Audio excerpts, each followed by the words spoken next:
आणि इथं पुढच्या पिढीच्या दृष्टिकोनातनं हे सगळं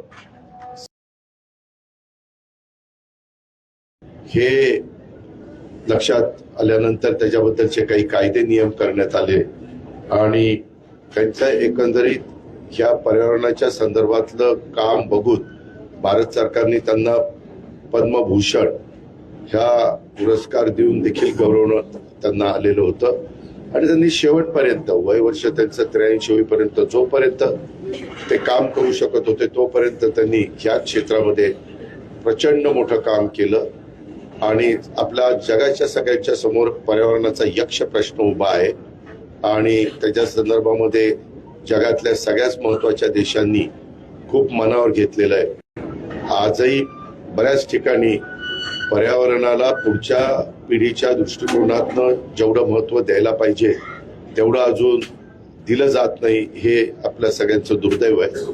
परंतु अशा मोठ्या ख्यातनाम असणाऱ्या व्यक्ती आज आपल्याला सोडून गेलेले आहेत। मी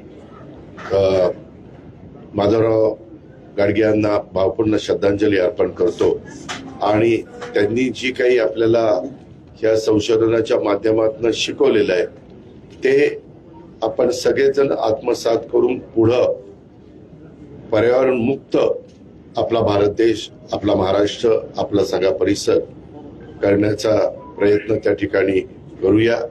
पर्यावरणाचा फार गंभीर समस्या आज आपल्या सगळ्यांच्या समोर निर्माण झालेली आहे, ती दूर करणं हीच खऱ्या अर्थाने गाडगे साहेबांना श्रद्धांजली ठरेल। त्या पद्धतीनं मी त्यांना भावपूर्ण श्रद्धांजली अर्पण करतो। धन्यवाद। पर्यावरण मुक्त म्हणाले, प्रदूषण मुक्त पर्यावरण बाजूने माफ करा, प्रदूषण मुक्त आज आपल्याला करण्याची गरज आहे आणि पर्यावरणाला जास्तीत जास्त महत्व देऊन पर्यावरणाचा समतोल कसा साधता येईल याबद्दलचा प्रयत्न करणं हीच खरी त्यांना भावपूर्ण श्रद्धांजली ठरेल। मी त्यांना भावपूर्ण श्रद्धांजली अर्पण करतो।